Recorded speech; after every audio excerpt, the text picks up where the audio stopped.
تعالوا اقول لكم ازاي تعملوا طاجن السي فود بالوايت صوص والجبنه، احلى من اللي بتاكلوه في اشهر المطاعم.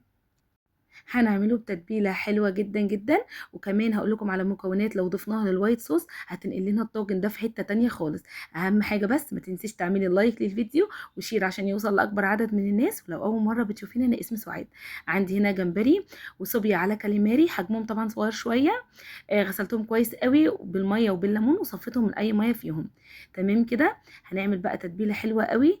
عندي هنا توم مفروم، معلقه كبيره من المستردة، وطماطمايه مبشوره، وعصير ليمونتين، ومعلقتين كده كبار من الزيت. وهنمكس المكونات بتاعتي دي كلها مع بعض.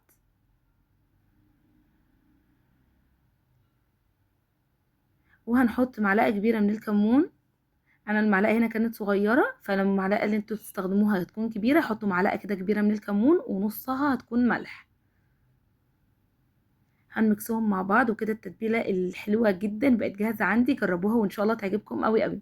طبعا كميه الصوبيا والكاليماري هنا كانوا اكتر من الجمبري، فحطيت 3 ارباع التتبيله عليهم وسبت الربع الباقي للجمبري.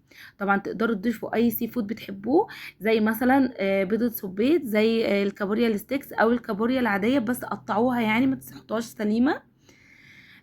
هنا بقى الجمبري زي ما قلت لكم حطيته على الباقي من التتبيله، وهقلبهم كده كويس مع بعض. طبعا الجمبري مغسول ومتقشر ومتشال منه الكيس الرملي، فتحت الظهر بتاعه وشلت منه الكيس الرملي بمنتهى السهوله. كده بقى الجمبري والصوبيا والكاليماري جاهزين معايا. على النار بقى طاسه كده سخنه، هحط فيها كده مكعبين او 3 من الزبده، عليهم معلقتين 3 كبار من الزيت. واول ما يسخنوا مع بعض كويس جدا هنزل بالجمبري، والنار تكون عالية عشان الجمبري ما ينزلش اي مية. هوزع الجمبري في الطاسة ومش هقلبه غير لما يتصدم وياخد اللون الاورنج كده الحلو من تحت.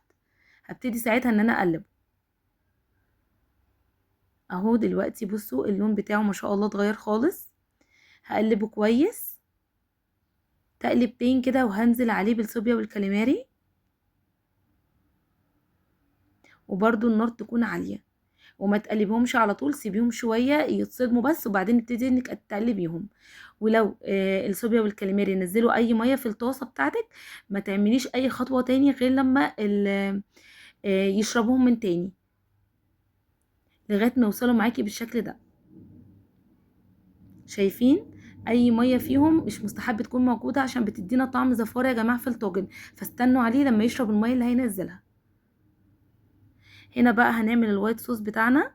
عندي حلة على النار فيها كده كمية كويسة من الزبدة، معلقة كبيرة من الثوم المفروم بس ما تكونش هرمية قوي. وهقلبهم كده مع بعض كويس. انا مش عايزة الثوم ياخد اي لون، انا عايزاه يدبل فقط. وهنزل كده عليه بفلفل الوان احمر واصفر واخضر، وهقلبهم مع بعض لغاية ما الفلفل يدبل. هنزل عليهم بطماطمايه مبشورة. جربوا يا جماعة الطاجن ده بالطريقة دي، حلو جدا تحفة. هتلاقوا طعمه مميز عن اللي بتاكلوه في المطاعم. معلقه كده صغيره من الكمون ومعلقه صغيره من الملح، وما تنسيش ان احنا حاطين ملح في التتبيله، فضيفي كده الملح بالراحه، ولو احتجتي بعد كده تقدري تزودي عادي جدا. هنا بقى عندي شويه كده صغيرين من الشبت المفروم، وهقلبهم كده مع بعض كويس. وفي المرحله دي قبل ما نضيف الدقيق تقدري انك تزودي الماده الدهنيه عشان الدقيق ما يلزقش في الحله. انا هنا معايا كان هيبتدي يلزق، بس الحمد لله يعني زودت شويه كده من الزيت، انقذنا الموقف ما تقلقوش خالص. تقلبتين كده للدقيق، وهنزل عليه بلتر من الحليب.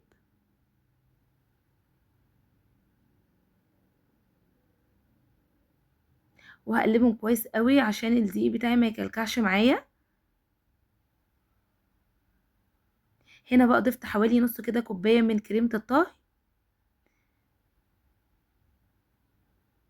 ودي اختياري. لو مش عندك تقدري تضيفي معلقه كده من القشطه.